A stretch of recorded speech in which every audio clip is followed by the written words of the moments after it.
आप सभी को राम राम। मैं दीपक कुमार आप सभी का स्वागत करता हूं दादा डायलॉग में। दोस्तों, आप सभी से निवेदन है कि वीडियो को देखिए, लाइक कीजिए, शेयर कीजिए और चैनल को सब्सक्राइब कीजिए। दोस्तों, आज हम फिर से बात करेंगे सुप्रीम कोर्ट के ऊपर। दरअसल सुप्रीम कोर्ट में इस समय एक खास मसले पे सुनवाई चल रहा है और वह मामला 20-22 साल पुराना है। और जिस तरीके से सुप्रीम कोर्ट में उसके ऊपर सुनवाई हो रहा है, जिस तरीके से उस पर सुनवाई करने के लिए सुप्रीम कोर्ट राजी हो गया है, उससे एक चीज और स्पष्ट होता है कि किस तरीके से हमारे देश का सुप्रीम कोर्ट एनजीओ गैंग के सामने विवश और लाचार नजर आता है, कुछ वकीलों के सामने विवश और लाचार नजर आता है। दरअसल इस समय सुप्रीम कोर्ट में 2002 से लेकर 2007 के बीच में, जब नरेंद्र मोदी जी गुजरात के मुख्यमंत्री हुआ करते थे, उस दौरान के 17 एनकाउंटर से संबंधित याचिका पे सुनवाई हो रहा है। याचिकाकर्ताओं का आरोप है कि वो जो 17 एनकाउंटर हुए थे वो सब फर्जी एनकाउंटर था। और जानते हैं उस मामले का याचिकाकर्ता कौन है? उसका याचिकाकर्ता है एक वरिष्ठ वामपंथी पत्रकार जो अब इस धरती पे नहीं है, जो मर चुका है, वीजी वर्गीस। और दूसरा, इस देश का तथाकथित सेकुलर लेखक, कवि और सोच से मानसिक तौर पे जिहादी कट्टर इस्लामिक जावेद अख्तर, जिन्होंने पूरे भारतीय सिनेमा को इस्लामिक सिनेमा बना दिया। और तीसरा व्यक्ति है एक जिहादन वामपंथन समाज सेवी कार्यकर्ता शबनम हाशमी। इन तीनों ही लोगों का यह याचिका है। यही 3 लोग हैं जिन्होंने उन एनकाउंटरों पे आपत्ति जताते हुए सुप्रीम कोर्ट में याचिका दायर किया था। वो अलग बात है कि इन तीनों ही लोगों का गुजरात से कोई लेना देना नहीं है, फिर भी इन तीनों लोगों ने उस मामले को लेकर सुप्रीम कोर्ट में याचिका दायर किया था। और अब इन तीनों ही लोगों के तरफ से फिर से सुप्रीम कोर्ट में उस याचिका पे सुनवाई करने के लिए प्रशांत भूषण पहुंच चुके हैं। और आप जानते हैं कि जिन केसों में प्रशांत भूषण, कपिल सिब्बल, दुष्यंत दबे जैसे लोग होते हैं, वह चाहे केस किसी लायक हो या ना हो, सुनवाई के लायक हो या ना हो, पर हमारे देश का माननीय न्याय मिलॉर्ड उनको इनकार नहीं करते हैं। इन लोगों के केस के माध्यम से ऐसा लगता है कि हमारे देश के सुप्रीम कोर्ट में कुछ खास लोगों के लिए, कुछ खास वकीलों के लिए समय रिजर्व होता है, उनके पास एक्स्ट्रा समय होता है। अगर कोई दूसरा वकील, कोई दूसरा व्यक्ति अगर सुप्रीम कोर्ट में इस तरीके का कोई याचिका लेकर चला जाए तो तुरंत सुप्रीम कोर्ट उसको फटकार लगा देता है और कहता है कि तुमने कोर्ट का समय बर्बाद कर रहे हो, यह याचिका सुनने लायक नहीं है।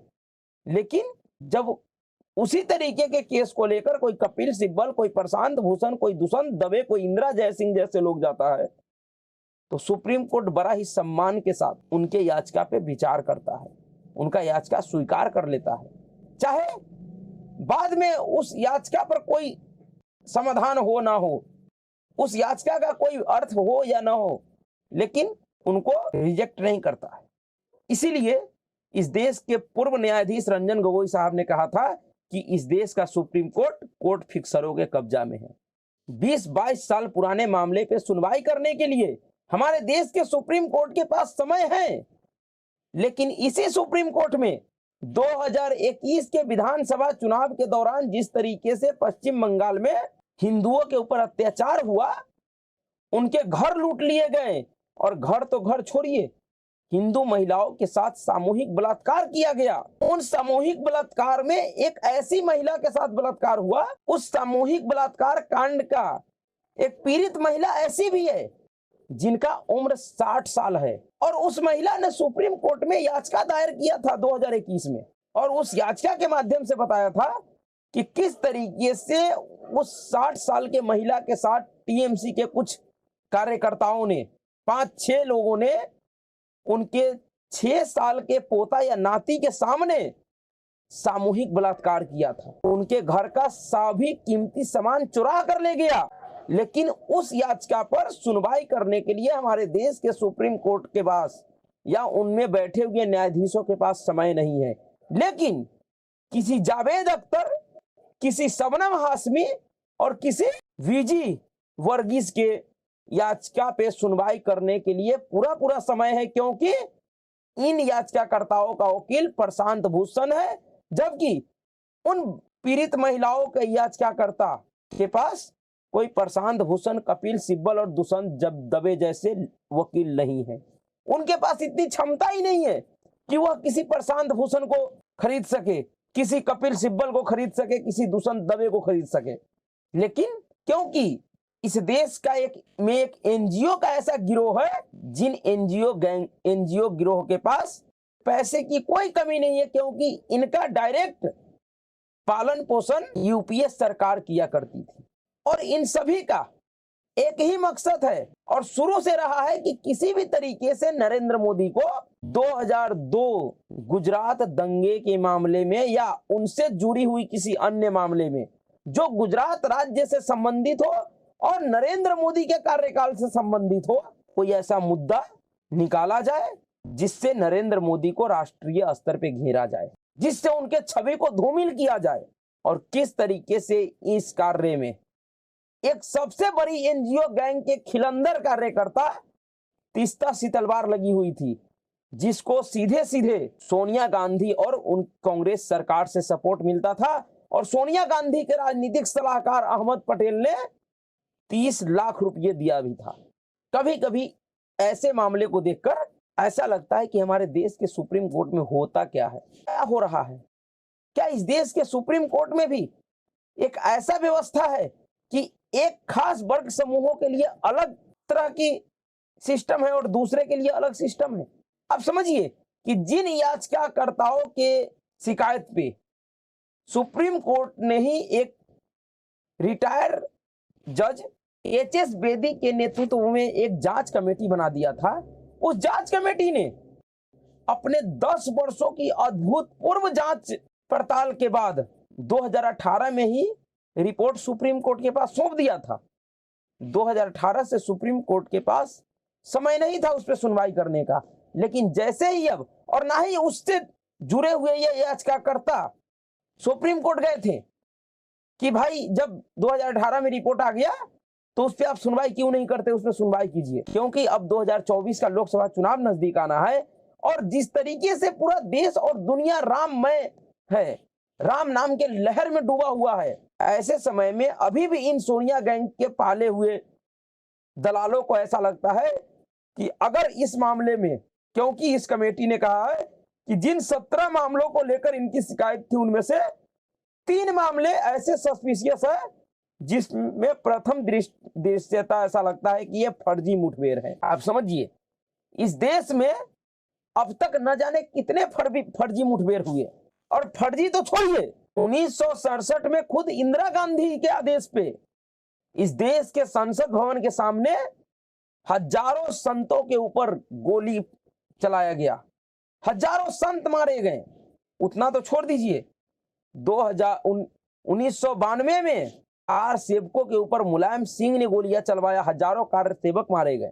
उसे भी अगर छोड़ दें तो 1990 में किस तरीके से कश्मीर में कश्मीरी हिंदुओं के साथ अत्याचार किया गया बर्बर तरीके से, किस तरीके से गिरजा टिक्कू के साथ बर्बरता किया गया, सामूहिक बलात्कार से लेकर आरा मशीन से काटना चीरना, क्या क्या नहीं किया गया कश्मीर में कश्मीरी हिंदुओं के साथ।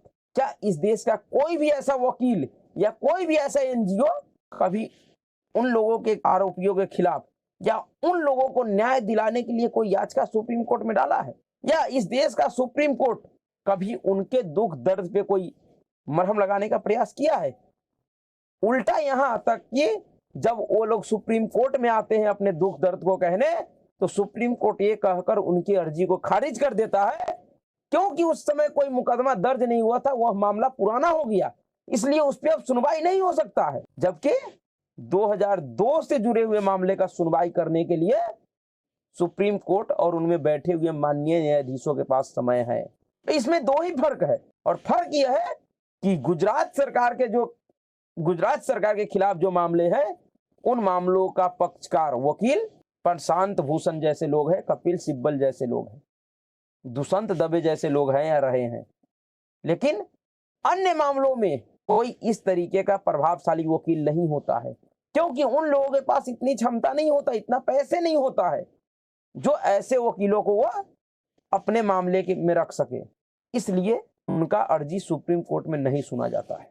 और इसलिए कभी कभी लगता है कि किस तरीके से इस देश का इतना बड़ा लोकतंत्र देश, लोकतांत्रिक देश का सबसे सर्वोच्च न्याय का मंदिर कुछ कोर्ट फिक्सरों और एनजीओ गैंग के सामने विवश और लाचार है।